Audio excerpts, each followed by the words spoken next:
The Biodome, a pure, self-contained environment where 5 scientists are about to be sealed off from every conceivable form of contamination, except one.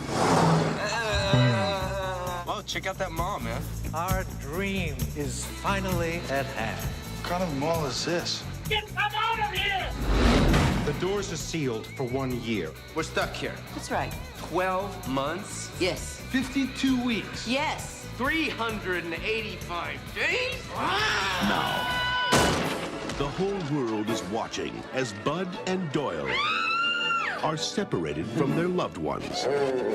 Learn about endangered species. They're the rarest Lepidoptera in the world. Experience nature firsthand. And become world-renowned protectors of the planet. Purple sticky punch, or hemp, is an excellent source of photosynthesis. Just because we're stuck in a bubble doesn't mean we can't cause any trouble. On 3, 3.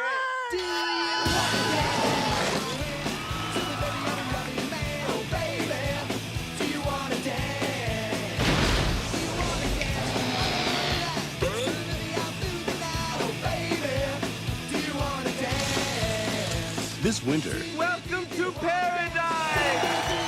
Pauly Shore and Stephen Baldwin Trick or treat! are doing whatever it takes I feel like a duck-billed platypus. to put the mental back in environmental. Well, could you at least make it taste like chicken? Otherwise, I'm gonna shrivel up like a supermodel. I am so fat. Nobody likes me. People didn't like me in high school. Biodome. Iron Man does whatever and I can. Hold it!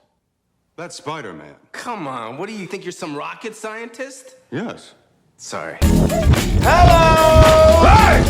Think we can squeeze a little juice? I feel like a duck-billed platypus.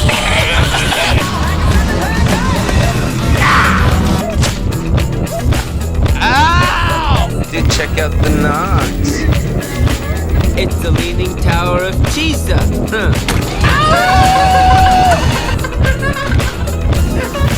Let's go, Tybalt! Great adventures await!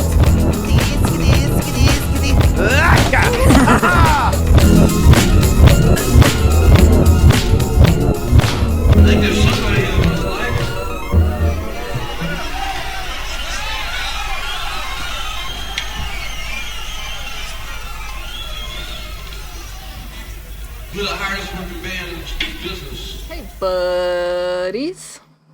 This is Dystopian Dance Party. We are talking about Pauly Shore now and into the foreseeable future. Will we ever stop talking about Pauly Shore? This week we're talking about Biodome. My name is Callie. My name is Zach.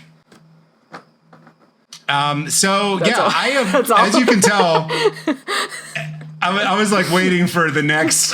I know. I was trying to think of something and I was like, nope, that's all I got. I said everything I needed to say. We did a really tight minisode, and now we're going to do a really sloppy full episode because, you know, the important thing is to nail the minisode. Like that's the one everybody listens to.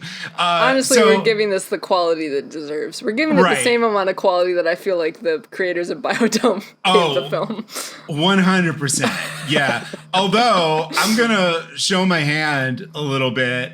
Biodome was not my least favorite movie that we've watched so far. It was one of my favorites, and it was what I was most looking forward to. I think it's in the top, if not in the top 50%, definitely in like the top, I don't know, 2/3. But let me back up and put some caveats on that. I know it's not a good movie. You know, like that's a given for anything that we talk about in this series. Like we're not out here trying to say that these are put Biodome in the Criterion Collection.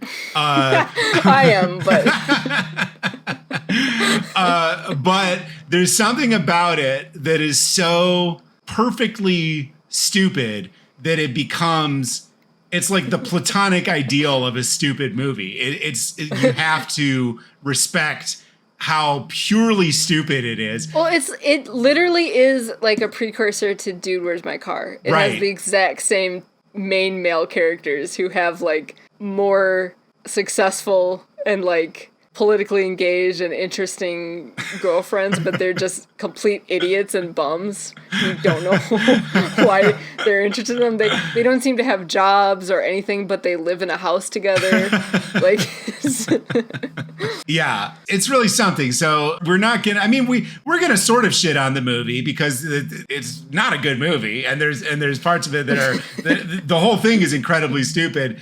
But it's like it's so stupid that it goes all the way back around to being brilliant in my professional estimation. In a way that I don't think was achievable with Jury Duty. Like I also enjoyed Jury Duty, but I feel like Biodome is a better movie. I feel like Jury Duty was like a fun piece of entertainment. I would make the case for Biodome being art of a kind, outsider art. Like it accidentally is a work of art.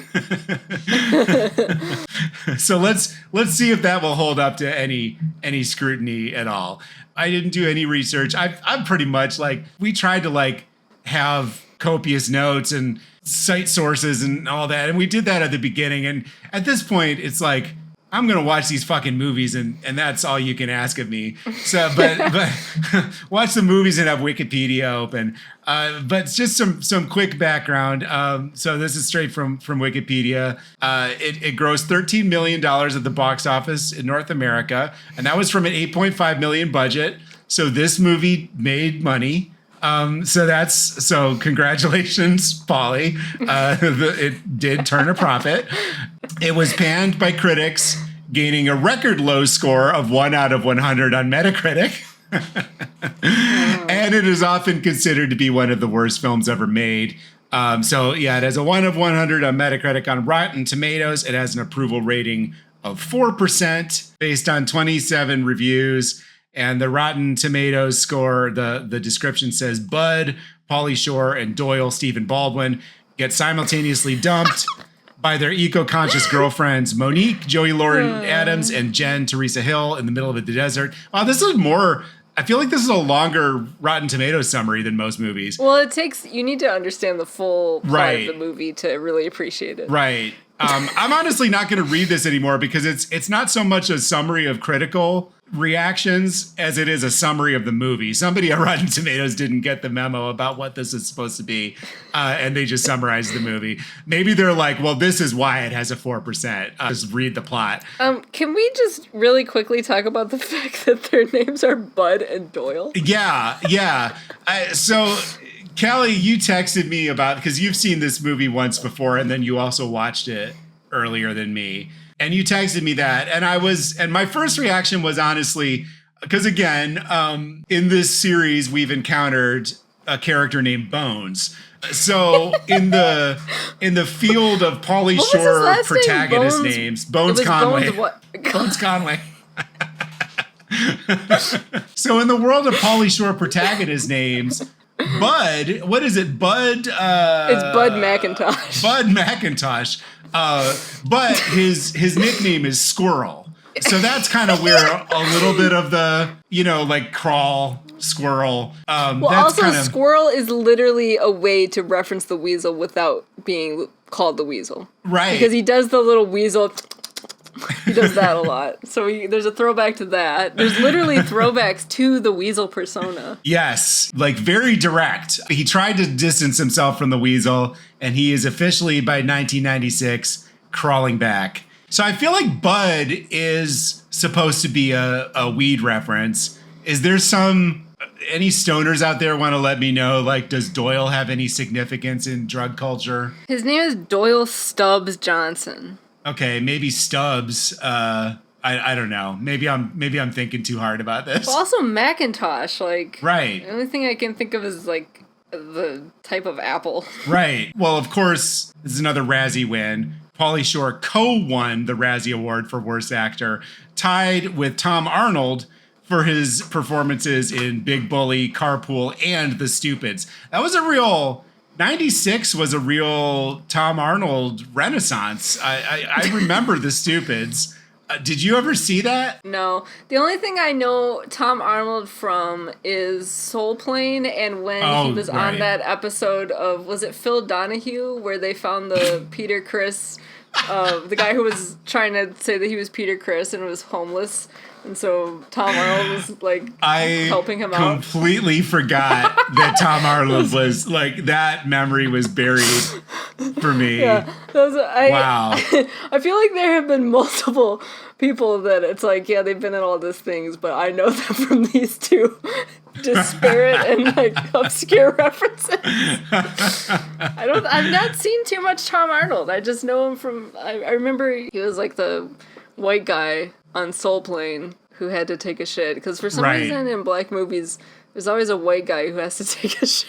Yeah, I guess, are we, I don't know, I'll ask Kia, I guess. I know that one of the stereotypes is that we smell like dogs. But I don't know, are white people always having intestinal distress? But then it's also confusing, because then you have like a Friday where they took one comedic scene of Pops being on the toilet and made that his entire personality, where he's just constantly taking a shit, obsessed with taking shits, and eating hot sauce burritos in the subsequent sequels. So like, it's confusing. Like, maybe it's just men of a certain age. I don't know. Maybe. Yeah, maybe it's not a race thing. I don't know. This is interesting. I previously said that Biodome grossed $13.4 million against an estimated production budget of $8.5 million. However, MGM spent $10 million on marketing. So I lied. This movie actually lost a pretty good amount of money. Marketing for what? I don't know. I will say, I remember this movie. So like 96, I was 12. And I feel like I remember seeing ads for this movie. So clearly the marketing budget was reaching 12-year-olds in mid-Michigan. It didn't work. I didn't see the movie until I was 40. But I was aware of its existence in 1996. Yeah, there's not really too many interesting, like, the reviews, believe it or not. I'm not seeing a lot of, like, really funny quotes or anything. I will say that the 1 out of 100 on Metacritic, it's one of only 11 films with this rating. Among the other, I don't recognize most of these titles, but the Garbage Pail Kids movie is one. Have you ever seen that? No. It's something. I recently listened to a podcast where they talked about the Garbage Pail Kids movie. The podcast concept is they talk about horror media, and they talked about the Garbage Pail Kids movie not as a bad movie or a comedy, but as a work of abject horror. And that was that's funny. And that was funny. I feel like I've heard of it. I haven't actually sat down to watch it, but it does sound familiar. It's definitely in your Q zone. It's really grotesque and boring and surreal, and it has like, they have basically little people in the Garbage Pail Kids costumes. And apparently, it's been a while since I listened to this podcast, so I'm probably mangling this story. But apparently, like, the costumes weren't very well ventilated and they couldn't see in them. So they had to just shoot while they were basically blind, and they had to, like, do it really quickly because it was hard to breathe in the costume. So they had to take them off. It just sounds like absolute hell. Yeah, I mean, I do love Troll 2. Yeah. It's definitely in what's that. The other one I was thinking of. I was just thinking of something else that sounds very similar to that. So yeah, because at first I'm like, I've never really thought that the Garbage Pail Kids are cool or funny or anything. It's no, I don't think thing. that's not a prerequisite for enjoying the movie. Yeah. In fact, in many ways, I think being a Garbage Pail Kids skeptic, I feel like if you were a Garbage Pail Kids fan, you'd probably be disappointed. But as a skeptic, you might actually find something more to value. Anybody in animatronic costumes, that's definitely a plus for me. Right. I do love like Jim Henson stuff. Right, and this is like if it's Jim like Henson, Jim Henson but in hell. Yeah, if Jim Henson had no budget and was also a complete insane person. That's kind of the, and also just like had no regard for human life because he I built remember these what the death other traps. one was. Rock and Roll Nightmare is also kind of like that, where it's very long and boring, kind of gross. Endless scenes of John Michael Ford driving around in the Canadian wilderness. I've either seen them as like a meme or like something, but I'm looking at screenshots from this movie and I have seen something about this. So real quick, we'll get into the movie in just 1 second, but real quick, I did want to look up. I was curious, morbidly curious to know who directed Biodome, and his name is Jason Blum. This is his second film as a director. His first film was a movie from 1995 called Irving. And all I know about it, because I just opened up the IMDb page, there's very little information here, but there's 5 people in the cast, and one of those people in the cast is Jim Belushi, and the character he's credited as playing is gay vampire number 2. So that's all I know about Irving. That also sounds like something I would be interested in. Yeah, that's all I know, and that's all I need to know. And it has a 5.9 rating on IMDb compared to Biodome's 4.4. So apparently the superior film. So Biodome was his second movie. Then somehow after Biodome, he was still able to make a third movie. It was called Overnight Delivery, and it starred Reese Witherspoon and Paul Rudd. I have never heard anything about this. It's so funny how, like, I don't know, there's just so many movies get made and only some of them stand the test of time. And it's kind of fucking like, say what you will about Biodome, we remember it, you know? I don't remember Overnight Delivery, but we remember Biodome.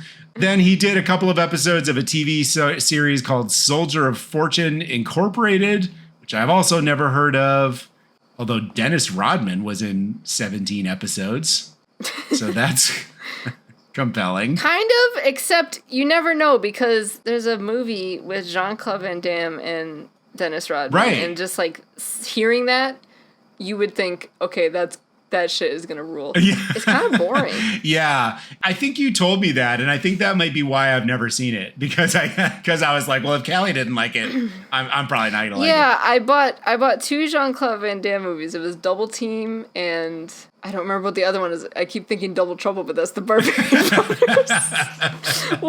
Whatever the one where there's 2 Jean-Claude Van Dammes. It's got to be double something, right? Yeah, because I bought 2 double movies. Yeah, because it's almost always and double. One of them, Double Impact. Double Impact. Double Team and Double Impact. Double Impact is better. Yeah, that one rules. That's one of my, honestly, that might be a future film series, because movies where either they're twins or it's one guy playing 2 roles. I also love twin movies. We could either do 12 Months of Twins. Actually, never mind. That's it. I was gonna say we could do 12 Months of Van Damme.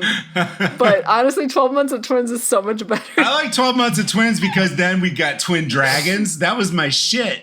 I don't know, just something about... I just recently watched that again. Something about the just like inherent hijinks of having one actor play 2 different characters, and they're usually not very good actors, so the only way that they can play 2 different characters is by having them be polar opposites personality-wise, and they usually like one has a ponytail and one doesn't. It's one of my favorite genres of cinema. Yeah, well, we have Twin Dragons, we have Double Impact, Twins. There's the one with any of the Barbarian Brothers. I mean, we could honestly do like a solid 6 months of Barbarian Brothers. There's one with Antonio Banderas, right? One? Yes.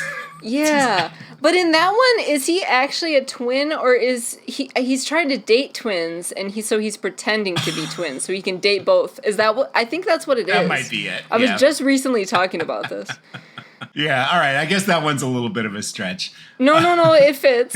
It's technically a twins movie. Let me see what this was called. Too Much. So yes, he's in love with 2 sisters at the same time, and so in order to solve the problem, he decides to invent his own twin brother. I personally think that counts. And then we could end it with Multiplicity with Michael Keaton, where there's like 15 of them. But that's not twins, I guess. That's clones. All right, so we've stalled as long as we possibly could. Now it's time to talk about. Honestly, Biodome, in a way, because basically you just have two Weasels in this movie. So right. it like Stephen Baldwin is basically just another Pauly Shore. Right. It was a what way is of their relationship having another Pauly with Shore. each other? Because they seem best to have been friends who are raised dating together. other best friends. Oh yeah, I forgot. Because there's all these flashbacks. That's a good question. Yeah, and so and they seem to have the same mom. I'm looking to see if Wikipedia explains this, and I don't think it does. Best friends Bud Squirrel McIntosh and Doyle Stubbs Johnson live together in Arizona, but their environmentalist girlfriends Jen and Monique dump them due to their immaturity. I think they're just friends, and they've just been lifelong best friends who grew up together. Yeah, so I guess maybe it was like one of their moms knows both of them. All right.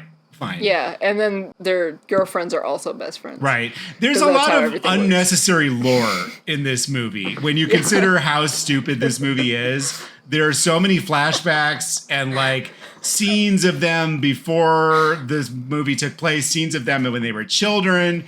This movie is both so not ambitious and yet weirdly does more than it needs to. But I think there was a precedence for that, especially at the time, because all of those, there's like every Adam Sandler movie and every SNL sketch movie has a whole bunch of flashbacks like that. So I just think that's just kind of how comedies were in the mid 90s to mid 2000s, pretty much. The cadence of the flashbacks, because it feels very non sequitur. It feels like sort of proto Family Guy, where it's like we're just doing a flashback for no reason because it's a gag. Yeah, which is what I recently watched the Superstar movie. It was the same thing. It like starts out with the flashback to her as a little girl, and it's like, why? You never see that again. It's a gag. Yeah. That it was manufactured specifically for a gag because it's funny to see these characters as kids, I guess. The same way that they'll do that like where are they now thing at the end. Right. Yeah. It's like kind of like the same genre. It's the reverse of that. Yeah. Where were they then? Okay, so Bud and Doyle, we've talked before about idiot duo movies, which is another one of my favorites. And it's very astute to mention that there was sort of a de-evolution of the idiot duo. Like we start with Bill and Ted. Wayne and Garth are actually like kind of, they're slackers, but they're actually kind of smart. And then somewhere between then and the early 2000s, when Dude, Where's My Car came out, the idiot duos became just like rock bottom moronic. And I haven't done a formal study of this, but I'm thinking that Biodome might have been the turning point. Like that was. I really think it was. Because even like you look at like the Barbarian Brothers are kind of fit both the twins and the idiot duo right like stereotype, and like they would do stupid stuff, but like they were excellent cooks and twin sitters. They were like a really good cop and like jewel thief in Double Trouble.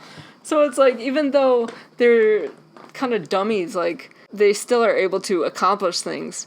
Whereas with Biodome, it's like they literally, I don't know what they even do for work. Yeah, I'm struggling to describe them without using an ableist slur because they are truly here's an brain example. dead. Like a repeated gag that's in the movie is that for some reason one of their hobbies is that they'll fart. Like one or the other of them will fart and then they will discern what they've eaten based on the fart, which I guess is smart in a kind of way. Yeah, I guess so. I guess it could be used, but they don't use it. They don't use it for anything. It's not like they solve the mystery. What did you use that for? They just, it's like a parlor trick. What mystery could you solve with that? It's just a parlor trick that they do to entertain each other. Not even other people. Literally just each other. They only really do it in private, right? Yeah, I think so. Which makes it even weirder. It's like bordering on a fetish, right? Like, so there's one scene where Pauly is farting and Stephen Baldwin, where Bud is farting and Doyle is, doing the fart sommelier thing and detecting what he ate. And then later in the movie, they reverse it so that Pauly gets to smell the farts. Just fascinated by these two men because, what is their job? They just like sit on the couch getting high all day. The movie opens with, I guess it's Earth Day, and their girlfriends. It is such a mystery how they met these women and why they're in these committed relationships with these women who are, pretty normal. So their girlfriends are environmentalists and they want to volunteer for Earth Day. So to get out of volunteering, Bud has Doyle stand on the other side of the room. No, wait a second. They're making a decision of who should be the one that gets smacked in the head. And so they start by playing rock, paper, scissors to decide which one of them will throw the book at the other's head. That's right, because this becomes plot important by later. the book. Right. Yeah. It's also important because it's you kind of start out you don't know what's happening, because how would you be able to figure that out? Yeah, it took me a minute. The movie's a little bit of a puzzle. I will also say most of these movies since the beginning, most of them I've watched at least slightly buzzed. But for Biodome, I went out of my way to get pretty high before I watched it, because I was like, I need to meet this movie where it is. I need to be on the right wavelength for this. So that was a further obstacle because my faculties were impaired, and I was just thrown. I just remember the credits are very intense. There's music playing, and it's actually kind of cool. It's a very it almost looks like something that you would see on Nickelodeon between commercials or whatever. What are those called? Bumper? I think they're called bumpers. Bumper. Yeah. It really reminds me of it's incredibly late 90s. Yes. Yeah. Kid and teen collage. Yeah, I was thinking it was very MTV alternative rock, but I actually. I think there was some overlap with that. I think you're even more on the nose though, because it's really more like a Capri Sun commercial kind of aesthetic and tone and energy level. And I just remember just trying to find my bearings with this movie, and I'm just this movie goes to fucking 10 right at the beginning, because they're playing rock paper scissors. I don't know why they're playing it, but they're playing it. And Stephen Baldwin loses because he always picks rock. And actually, if you notice, Bud waits for him to do rock, and he pauses a little bit and then does paper, and Doyle never catches him. So Doyle loses. So he has to go across the room and sprint at Bud, and Bud has a big encyclopedia or something and just decks him with it. And this is all within the first 30 seconds of the movie. And it doesn't really slow down from there. It's pretty much this is the pace and this is the tone. And, this is just going to be 95 minutes of this pretty much. You just gotta ride with it. Yeah, there's a lot of gag montages in this. I feel more so than in other Pauly Shore movies. This one was very montage heavy. We talked about how Jury Duty did a lot of montages, but this is more. There was literally, I remember there was a moment where one montage ended. I'm trying to remember what the song was. It might have been Safety Dance. There's also a lot of music in this. Yeah. It might have been the Safety Dance sequence. And then right after, you know what it was? This actually kind of pissed me off a little bit. So yeah, there is a lot of music. And at one point, it plays the song from the beginning of Dumb and Dumber. That kind of dance hall-ish song. Boom Shakalak by Apache Indian. So that wasn't on the Dumb and Dumber soundtrack, but it's in the opening credits to Dumb and Dumber. And then they play it here, and I'm like, you can't do that. You can't just take another Idiot Duo movie's theme song and put it in the middle of yours. A far superior, better. Yeah. Actually, I have to back up, and so I think the actual turning point for the Idiot Duo, getting dumber, was Dumb and Dumber. And then Biodome is a post-Dumb and Dumber Idiot Duo movie. So let's give credit where it's due. Except that there is a different tone, because obviously Dumb and Dumber is Jeff Daniels and Jim Carrey. and there was a little bit more like self-awareness. Yeah. I think after that they all just went downhill, and it's just Biodome's attitude toward its main characters is very interesting, because I feel like, you know, the whole premise of Dumb and Dumber, you're supposed to be smarter than them, and you're supposed to go through the movie thinking these guys are idiots. I mean, I guess you're not supposed to think they're smart, but I feel like, I don't know, it's almost like we're supposed to view them as peers because they become heroes. Well, it's the same with Dude, Where's My Car, too. And I think that's the difference. It's like, I feel like, as with a lot of things, it's like it starts and it makes sense why this was the joke. And then people who are either less confident in making that joke or who don't totally get it try to do the exact same joke, and it just becomes a completely different thing. Yeah. Yeah. So anyway, Bud wallops Doyle in the head with this encyclopedia, and they almost get away with it because their girlfriends come over. Joey Adams plays Monique, Bud's girlfriend. She was in a bunch of, she was in a bunch of Kevin Smith. Yeah, Kevin Smith movies and stuff like that. Yeah. I didn't recognize the other Teresa Hill, I think is her name. She was in a couple of Puppet Master movies, I guess. her career is slightly less prestigious than Joey Adams. But so anyway, they play the two environmentalist girlfriends, and they like almost talk them out of it. And then one of them notices that there's an imprint of a globe on Stephen Baldwin's head.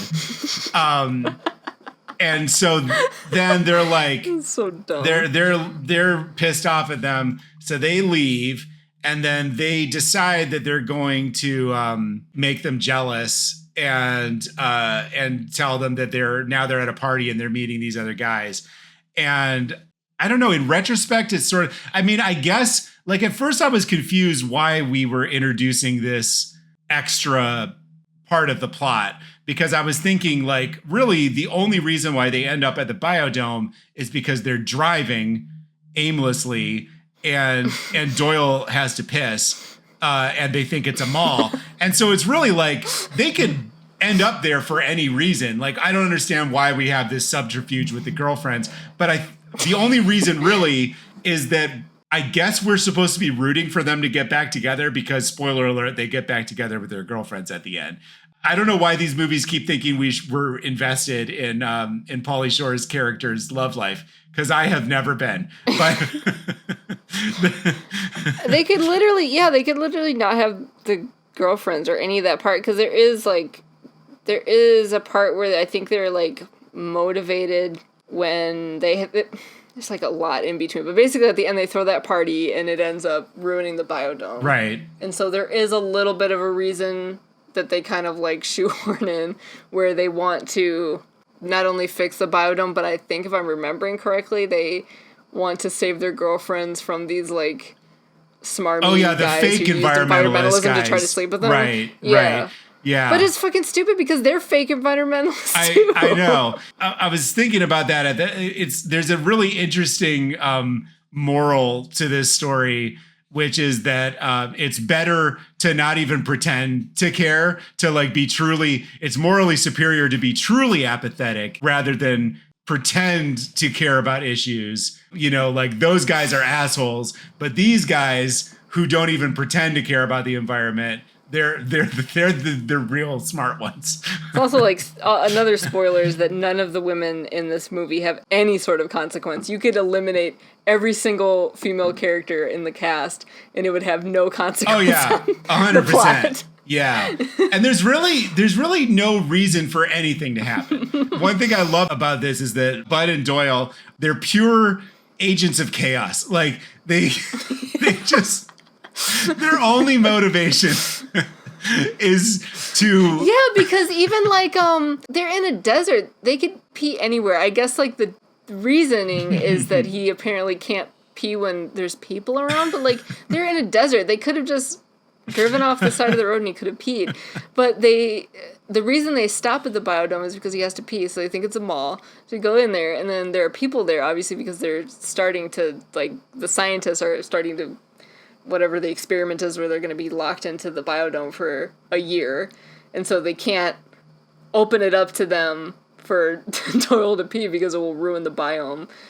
Right. So Pauly like sets fire to a chip bag and it like explodes. And I'm like, well, you didn't need to do all that. Yeah. It's a little full on of a response for that. Everything so they him do. doing that distracts everyone and they're able to run into the biodome and pee. And that's how they get stuck in the biodome. It's like completely the only thing motivating them. Well, okay, there's two women scientists, one of whom is inexplicably played by Kylie Minogue, because she is completely incidental to the movie. They honestly could have saved their money. And the other one, is named Denise Yvonne Dowse. Oh, she was in Beverly Hills 90210. I would say 90% of her lines, if not 100% of her lines, are ADR. Excuse me, miss. Are you tired? I beg your pardon? Are you tired? No, why? Because you've been running through my mind all day? She seems like she's in a totally different movie. She delivers everything in a monotone that is clearly overdubbed. And I just, it's bizarre. But so anyway, so if they have any motivation, it's to try and sleep with those two woman scientists. But even that feels just kind of like a side quest to them. Like really what they want to do is just create turmoil everywhere that they go. There's one funny part. I actually did think this was funny. So, okay, I guess we should explain the premise of the biodome, because this is also, it's a solar punk film. So there's this, I think it's actually based on a real experiment. Oh, so it was actually filmed at the University of Arizona Biosphere 2, which was the site of a real experiment. It says from 1991 to 1993, 8 scientists were sealed in Biosphere 2 as part of a social experiment, which quickly descended into a fiasco due to interpersonal conflicts and scientific controversies. This true story was the subject of the 2020 documentary Spaceship Earth. I actually want to watch. This sounds like it might be interesting. So anyway, that was the inspiration for Biodome. And I guess the idea, I was a little confused by this because again, I tried to get on the level of the movie, and that ended up being an impediment to my understanding. But I guess the idea is they want to create like a perfect self-sustaining system, right? Where there's zero waste, I guess. Is that basically what the premise of the Biodome is? I mean, well, the good news is I was playing The Sims while I was watching. The good news is you don't have to know, because it is completely it's pointless. You don't need to really think about it any more than the most basic motivation, and even that, I don't know how far that'll get you. So these scientists are doing this experiment. They're going to be locked away for a year to see how to see if they can create this like this perfectly self-sustaining system. And so they've chosen 8 different scientists from all these different disciplines.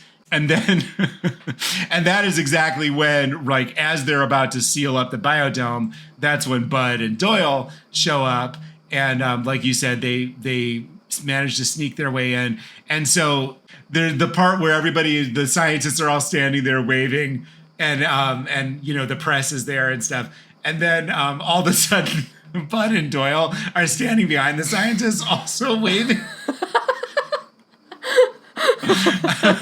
Like they just they're so fully at ease in it's like I guess they know they're not supposed to be there, but it's like it doesn't matter to and it's not even like they're trying to break the rules. It's like they're indifferent to rules. They're beyond good and evil. They are purely creatures of id. It's also important to note that Stephen Baldwin has that like 90s like white guy lock hairstyle throughout the entire movie, even in flashbacks long before anyone would have had that hairstyle. Like when he's a kid, he still has them. So if you can just imagine Pauly Shore and Stephen Baldwin with that hair. So they finagle their way into this experiment. Initially, the guy, I guess he's the investor of the project, wants them removed. but the lead scientist says we can't do that because now the experiment, it would invalidate the experiment. I have bad news for Dr. Faulkner, the lead scientist. The experiment is already invalidated. Like, how science works, you can't just have 2 extra guys show up and now you carry on the experiment as planned.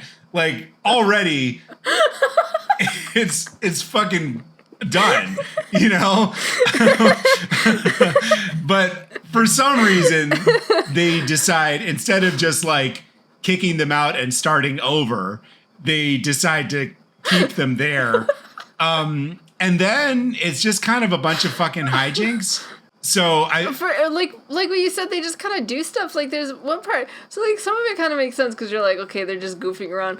But there's one part where like the one dude is, what is he? He has like caterpillars or something. Oh, butterflies, yeah. Or like, yeah, he's raising these like rare butterflies, or they're supposed to be like some kind of self-sustaining butterfly something. And they listen to what he's saying. May I help you? What are these guys? Well, they're 2 of the rarest Lepidoptera in the world. Leopard. Didn't their drummer lose an arm? No. They're butterflies from the Brazilian rainforest. So what are you trying to do, like get them to start porking? Actually, yes. In nature, the chances of these 2 finding each other, or porking, is very remote. We hope to breed thousands here. Easy, Rambo. And then they just start destroying everything in the room and killing all the butterflies. There's no reason for it. Like, even if it was something where they're like a bull in the china shop and they like bend over and knock over all of the shelves, right, and all the butterflies fall and die. Like, that would be one thing. It's not even that. They just like stand there and listen to him say what priceless things these are, and that he's been working on these for however long, and then they're like, really? Okay, and they just start smashing everything. It's like they didn't even bother to give them a motive. They're like cats. So that guy, the character's name is T.C. Romulus, and he's this sort of, he's this like dorky scientist character. One of my favorite parts in the movie that actually made me genuinely laugh. It's one of the first nights that they're in the biodome and they're eating like this gross food, and Bud is like, this crap tastes like it came out of Romulus. Maybe it did. Which is not the flex that he thinks it is. Like, maybe you are eating my shit. Like, it's just such a weird exchange. So anyway, the actor is Kevin West, and I was like, he looks so familiar to me. And I mean, he's been in a lot of different stuff. He was in Junior. He was in the Super Mario Brothers movie. Movies that everyone's seen. But here's specifically where I remember him is from the Totally Pauly episode we talked about a couple weeks ago. He was his brother. Yes. I was like, oh my God. So yeah, he's an entomologist, I guess. I think Kylie Minogue is a botanist or something. Who cares? Yeah. She has a carrot at one point. Yeah. Oh, yeah. She like kind of fillets the carrot. It's like the women are not only pointless in the movie, but they're very much, they're 90s comedy women where like even these 2 accomplished scientists, but Kylie Minogue especially, is like this sex kitten scientist. It's a very strange role. Yeah. I mean, to be fair, she does fillet it and then like bites into the carrot. Okay. And that's supposed to be like he's flirting with her, and so she's, I don't know. I mean, you could just not do that. You could just not fillet a carrot. Right.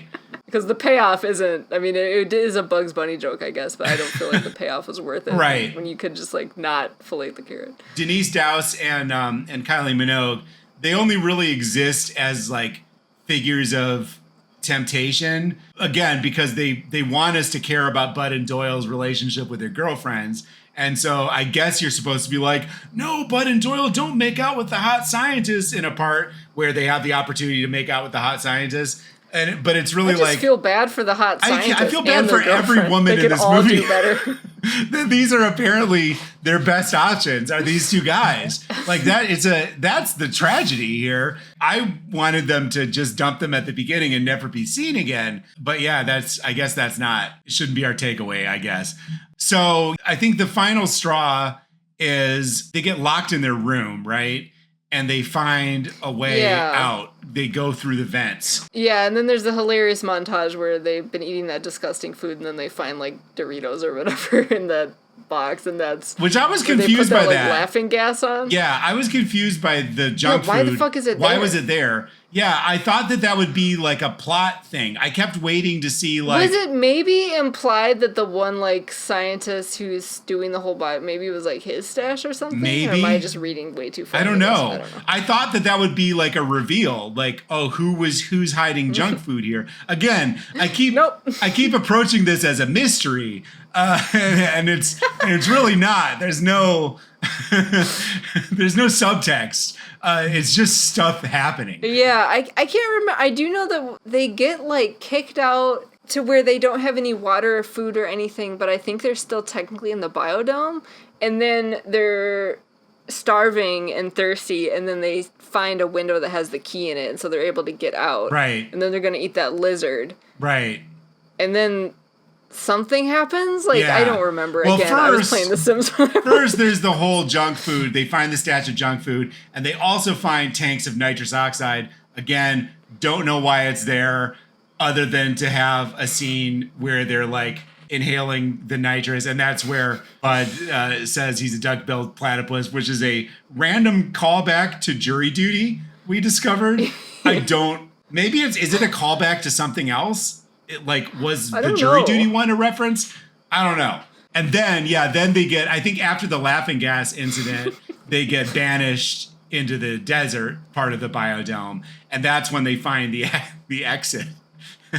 And at that point, I was kind of like, is the movie over? Because now they can just leave. But this is where the girlfriends get important again. Because they find out, they order pizza after they think about eating the lizard. They order pizza, then they find out that their girlfriends are going to this party with other men. So then they decide to throw a party at the biodome. And that, we talked about this before, it destroys the the ecosystem's totally fucked. And then all of a sudden, the movie, it becomes like, this is why I said it's a solar punk movie, because now it has this environmental message, because it's like, well, it's a metaphor for society. They destroyed the biodome with their, stupid partying, and now they have to set things right. So I guess just to get their girlfriends back, the scientists are ready to give up, and they're like, no, we can't give up. We have to fix this. We can still restore the biodome. So Doyle eats the key to the back door, and I forgot, because I knew he ate the key, because there is a hilarious gag later where one of the scientists outside asks for the key, and so he presses his ass against the window. Yeah, we don't see Pauly's ass in this, but we do, however, see Stephen Baldwin's ass, and it's a pretty long shot. Stephen Baldwin's ass gets a good amount of screen time in this movie. Yeah, and it's pressed against a window too. I guess this is a good time to bring this up. We were disappointed in Andy Dick's performance in The Army Now. It felt like he was phoning it in. Say what you will about Stephen Baldwin. And I know he's not a good actor, and I know he's not a good guy. But one thing I have to take my hat off to Stephen Baldwin, because he fucking leaves it all on the field in this movie. There is not a single scene in which he doesn't absolutely go for broke. From that opening scene where he's getting bashed with the encyclopedia, he's fully invested in this character. It's kind of a great performance. I agree with that. I think he embodies the character, as well as Jim Carrey and Jeff Daniels embody the characters in Dumb and Dumber. Yeah. Almost more convincingly. Right, because he's probably dumber than Jim Carrey or Jeff Daniels, so it's like not as much of a stretch. There's a little bit of method acting. Yeah. And I would even, so it's an interesting contrast because Stephen Baldwin is really like, he's acting his ass off in this movie. I mean, it's a stupid role, but he's going for it. But Pauly Shore is more like, it's the same kind of thing that we talked about in the Army Now, where it feels like he's kind of like, it reminds me a little bit of, did you see Madam Web by any chance? No. I love Dakota Johnson in Madam Web and also in the 50 Shades trilogy because it's hard to describe the pitch that she's at. It's not so much that she's like making fun of the movie or that she thinks she's above the movie or whatever. Like she's playing the character. She's not like constantly, winking at the camera, but it's like it's very obvious that she does not give a shit. And so it adds this level of distance from the film. And Pauly's doing a little bit of a Dakota Johnson performance in both In the Army Now and Biodome. Like there's a lot of parts where he starts cracking up and it feels genuine. And I don't know if it's just because like, it honestly wouldn't surprise me if all of his and Stephen Baldwin's scenes were varying degrees of improvised. Cause it's not like the dialogue is great or anything makes sense, but it feels like he's genuinely cracking himself up. So it's like you have this interesting, Pauly's just sort of coasting through the movie and, going along with the ride. And then Stephen Baldwin is absolutely 100% invested. Both approaches are very effective. And I think they play off each other well. Yeah. And I think that they fit with the characters also, because like you mentioned, like Bud is always winning Doyle with, rock, paper, scissors by basically cheating and Doyle just never notices it. So it does kind of fit with the characters. Also, like every time I watch this movie, I remember that Hailey Bieber is Stephen. Oh, yeah. Yeah, that's crazy. I don't have anything else to say about that. But Born November 22nd, 1996. So around the time that Hailey Bieber was born, Stephen Baldwin was acting in Biodome. Yeah, that's crazy. May have been conceived around the time that this movie was shot. Yeah. So this is kind of like the first half of the movie is them just causing completely unmotivated chaos, eventually getting kicked out and escaping the Biodome. The second half of the movie, they develop a conscience of some kind and sort of like they become the driving force of building it back together. And it's sort of like they're these heroes, and like the people, the media and the people are still outside the Biodome and now they're cheering them on. And it becomes this weirdly hopeful movie. Yeah, and it's interesting watching this after Jury Duty, because Jury Duty also had kind of like an environmentalist like message to it. Right. But in Jury Duty, the environmentalists were the bad guys. And I mean, in this one, it's like, there are those guys that are trying to get with their girlfriends and, trying to do that by being like righteous progressive dudes. But what I will say is that those guys do exist. Like there absolutely are guys who like try to be woke or whatever, and it's really just a way to get with women. Like it's an actual thing. So it doesn't feel like the message is anti-environmentalist. It feels, it's like anti stolen valor, I guess. And the real environmentalists are Bud and Doyle, of course. Yeah. So they're doing all these things, like they're making an air filter. And Doyle is trying to do it by putting a bunch of cigarette butts in a container. I wish that all of this worked. Like, I just wish that that's the end of the thought. I just wish that this worked. I wish Biodome was real. Yeah. What if this was our way out of the climate crisis? What if we just Bud and Doyled our way out of it? Yeah. I mean, at this point, it's worth a shot. Right. I think it does put a little bit too much of the onus on the individual and less on the corporations, which are the majority of the problem. Right. But what if we could just string enough cigarette butts together to compete with that? And then, so in this last third of the movie, then we get this this bizarre subplot where Dr. Faulkner, who we haven't talked about that much, he's played by William Atherton, who's like a character actor. He was the EPA agent in Ghostbusters. Walter Peck. He always just plays kind of like dickheads, authority figures. And in this movie, he has this ridiculous mullet, and he's the lead scientist of the biodome experiment. And at some point, I think it's around the time that they escape. It's the night of the party. Dr. Faulkner disappears. And so that becomes this whole side plot. And I was approaching this movie as a mystery for some reason, I guess, because my brain needed something else to do with the input. It kind of, one, we watched Jury Duty, right. and that was set up like a mystery. Right. Two, this does have a lot. It's like it could easily have been a mystery with just a little bit more thought. Right, because I felt like something was up. Something was weird about Dr. Faulkner. Something was weird about the investor guy. I was like, is this a scam or something? Are they allowing Bud and Doyle into the system because it will, I don't know. Is it like insurance fraud? I don't know. And then there was the hidden stash of junk food. So I was kind of expecting all of these things to come. I don't know why I was expecting this, a biodome. But I was kind of expecting all of these threads to be, to come together. It's like Glass Onion, but with 0 point. But what ends up happening is Dr. Faulkner just kind of fucks off at the party, and then he's hiding. He has a secret part of the biodome where he's hiding in, and he's building bombs because he's gone crazy.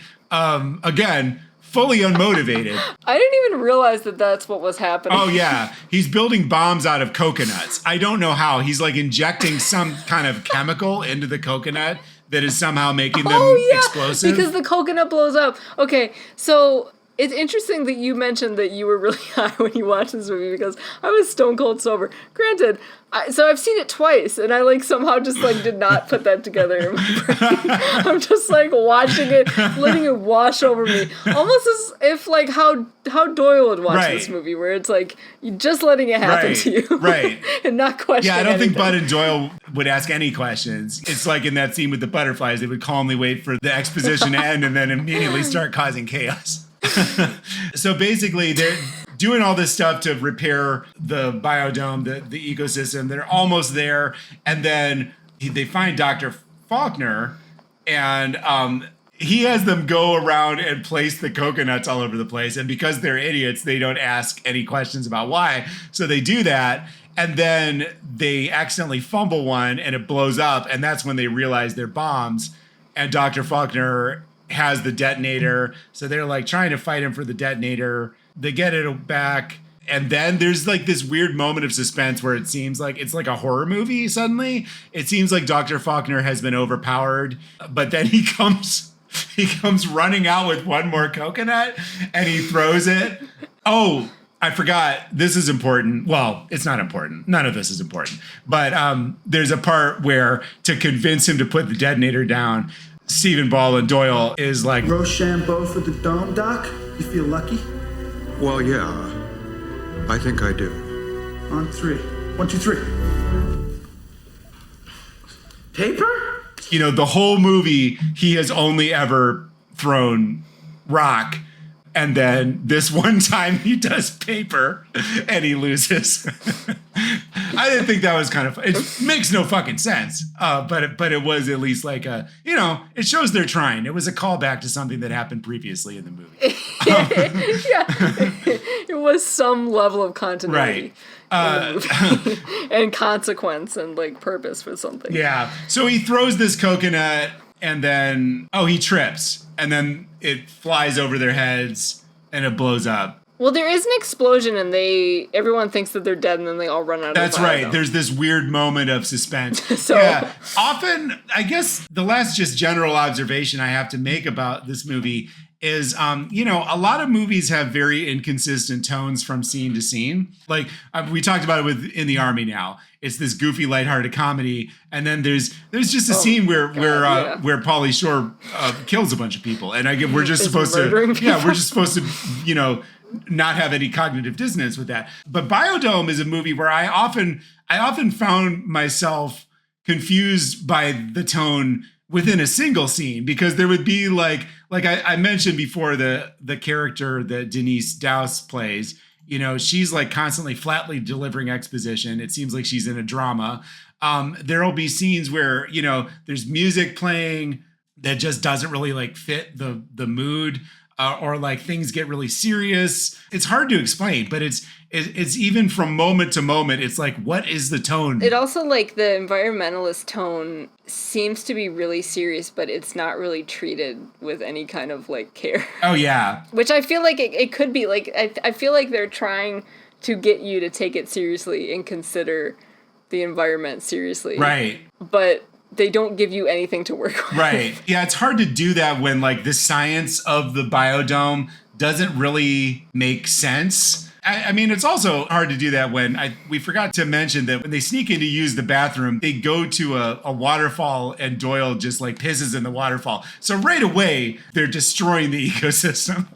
Blatantly. And I guess I think that the point is supposed to be that they're kind of apathetic, and then by the end, they end up caring and becoming like environmentalists, and they actually care about what they're doing and are really motivated by it. But it's just like not, you don't really get that. Yeah, they didn't really sell it, because it really just seems like they're trying to get their girlfriends back. Right, so that's what I'm saying. Like, it would be more effective and frankly less offensive if they just removed any women. Like, I would rather just there be no women on screen. Because if the alternative to like having representation, like if my only option for there to be representation is just women filleting a carrot and having absolutely no consequence to the plot, I would rather there just not be any woman on screen. And I think it would make the story stronger too. There's a whole subplot. Do you remember with the girlfriends? The stepdad? The stepdad, yeah. Yeah, I don't even understand that part, but it's like one of their stepdads was in some kind of accident, so he has to use diapers, and he drinks beer all the time. I don't know if maybe it's like he creates a lot of waste. I don't know, it's very strange. Yeah. And it's kind of, again, with absolutely no consequence. Like, does anything come of that? Not really. I mean, I think he's the one who delivers the pizzas. And he's also the one that tells them. But that could have been anyone. I know. The actor is Taylor, I'm not sure how to say it, Taylor Negron. He was completely incidental to the movie, but he was also possibly my favorite character because I loved his delivery of certain lines. Mom, would you please tell your love slave that if he's not part of the solution, he's part of the problem? The only problem I have is that I've run out of Depends. You know, Russell, there is a bathroom right around the corner. I cannot go to the bathroom. I hurt my bladder rollerblading. It's almost like it's too funny for this movie. It feels like it's in a different kind of comedy, like a more absurdist kind of alternative comedy. And it's moments like that which I think is why I like this movie. Exactly. Like, it interests me more because I never watched Dude, Where's My Car as a kid, even though I remember it being like around because I was at that age where it's like I was definitely too young to watch Dude, Where's My Car and like American Pie and stuff, but kids my age still would watch it because their parents didn't love them as much as I guess. And so like I was aware of them, but I never watched them. And so I recently I'm like, well, I'm 32. I might as well see what these are about. So I watched Dude, Where's My Car recently because I think it was on Tubi because I'm like, I'm not paying for that. And it just like, in many ways, it has a lot of the same themes and like characters as Biodome, but Biodome is just to me so much more interesting of a film. Yeah, there's something about it. And I think it is because it's just so absurd. And the music is good in it too. Like there's a Faith No More song in it, and like there is some of that, like, well, we just need to pack as many songs into this as possible. Put the safety dance in it. So there's, like, a little bit of that. Right. But for the most part, the soundtrack is more interesting, and it's just, like, more bizarre. It has that cool, like, 90s collage feel to it. Almost, like, really, like, high-res colors that just it looks very 1996. It's just, like, more interesting. Yeah, in the party, there's a band playing. I don't think it's like I didn't recognize the band, but they're playing a cover of "He's a Whore" by Cheap Trick, which is fucking cool. Like that's a cool little touch. Oh, and Tenacious D is in this. Yes, yeah. I forgot to mention that Tenacious D was ever in a movie. Yeah, and they don't show them at first. It was at a rally or like a college environmental party. Maybe this is a thing that happened. I was 12 in 1996, but if this movie is any indication, the 90s was just rife with environmental themed parties. But there's one going on, and Kia was like, "Is that Jack Black singing?" And I was like, "That does sound a lot like him." And then it cut to them, and it was like, "Oh, that's literally Tenacious D." Yeah. It's fun. I'm sorry. I liked Biodome. What can I say? I'm not saying it's, a masterpiece, but in a weird way, it sort of also is. Yeah, I laughed out loud the first time I watched it, and it was one of the things that made me really want to do this. And then I still laughed out loud at the same stuff the second time I watched it, and I wasn't even paying as deep attention. So. Yeah. I guess the only other thing that sticks out to me that we did kind of touch on it. One of the flashbacks, Bud is dressed like the Weasel and doing a Weasel impression. What's up, buddy? 'Cause I'm the Weasel. Okay, my turn. So I guess this brings us back to the unified Pauly Shore verse theory. Does that mean that Bud is imitating the character of the Weasel that he watched on Totally Pauly on MTV? Is Pauly Shore a person in the Biodome universe? I don't know. I don't think so. I think that this was a different version of the Weasel where he's the squirrel in this situation, but he's similar to the Weasel. But as a teenager, he was like Weasel Squirrel, and now he's a different version. But I don't think the Pauly Shore exists in this universe. Yeah. But also, why the fuck was Doyle a punk? Oh yeah, that's right. They never explained that. They just both had to be part of some subculture. Yeah, they never explained that. It was like it reminded me of the Herbs, where it's like you just are so invested in. Yeah. Just niche. I've been mentioning The Sims a lot in this episode. It's just like a niche Sims spinoff reference. Right. Yeah, but it would be like you go to different parts of town, and each part of town is like, this is the industrial neighborhood. So you just like buy Doc the motive Martens is you're basically a fishnets culture vulture. Yeah. Exactly. Yeah, and you have to. Like, the whole point of the game is to rise up on the social ladder. Yeah. And the Black Eyed Peas are also in right. it. And but, the whole purpose is to impress the Black Eyed Peas, which, And like Biodome. Yeah. Like Biodome, it was critically panned, but it's one of my favorite games. I have one last thing to say, which is the very last section of Wikipedia is potential sequel. This is another one of those movies where we keep getting threatened with a sequel. Oh, yeah. I was going to mention that. I was reading that right before we started filming. Yeah. This one I hear more. So, I mean, Pauly talks about making sequels to all of his movies. But this one I feel like I hear about more because Stephen Baldwin is very invested in this Biodome sequel.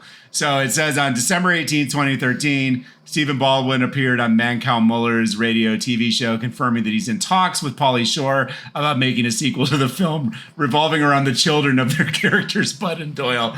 Baldwin had also stated that he gets recognized more for his role in Biodome than any other film he has done thus far. In an interview published in Variety oh my God.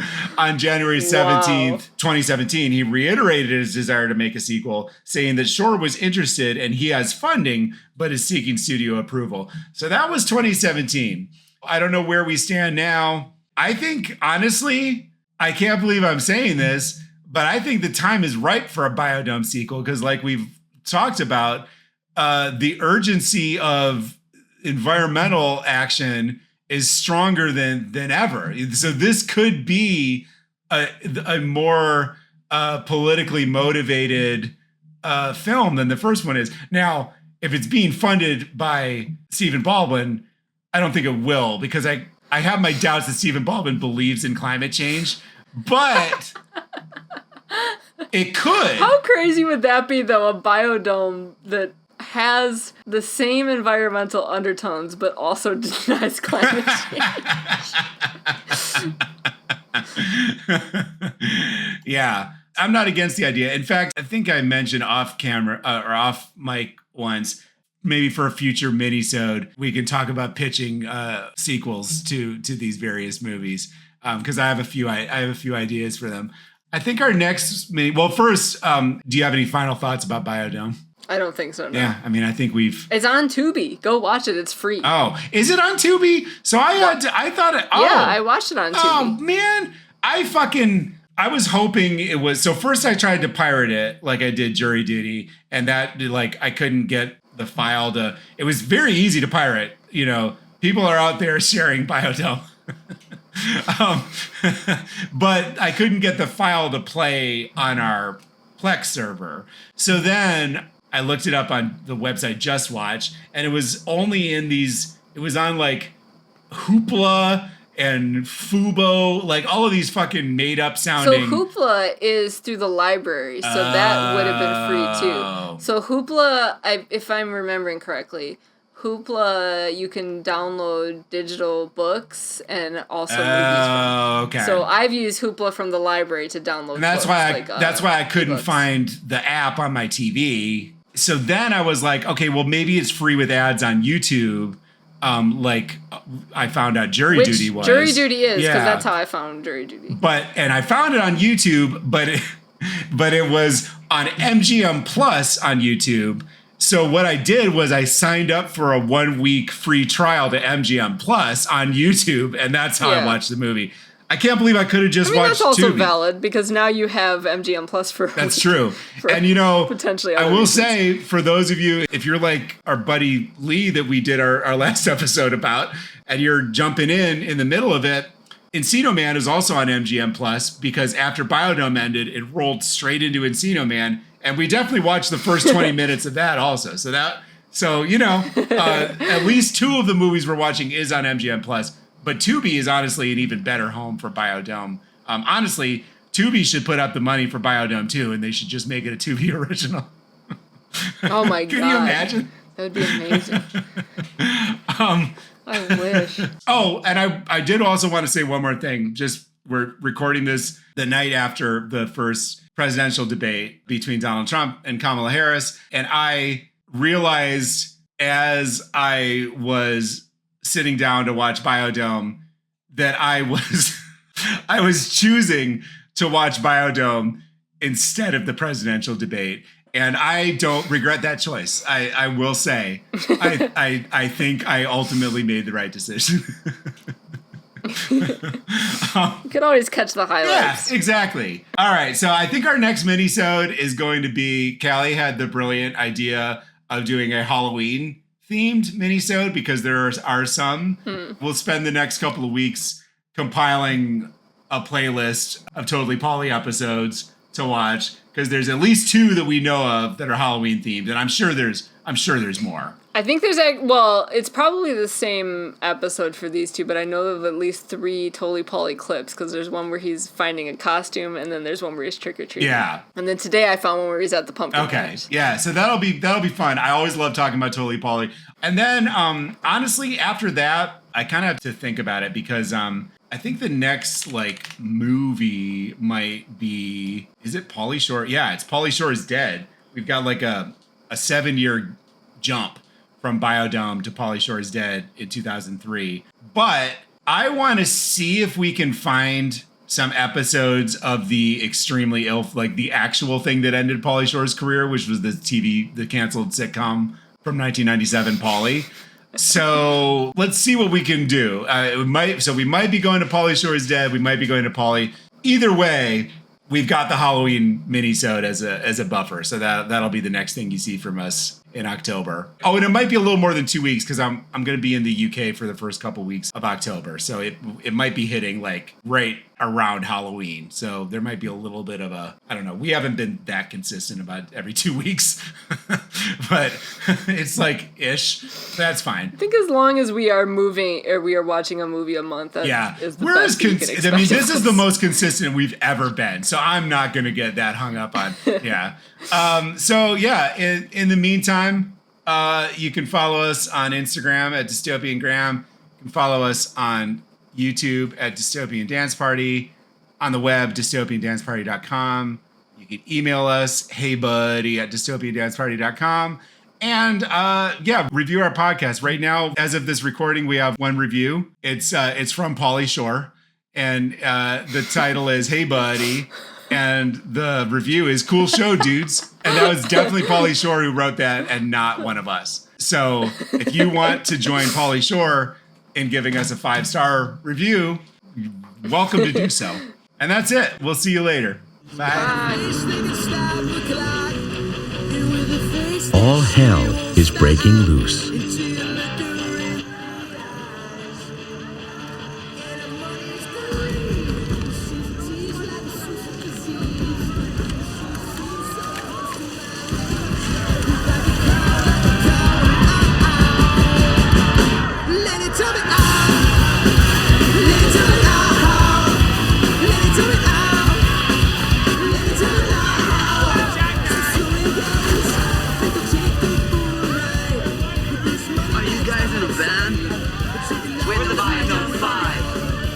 Which one's Tito?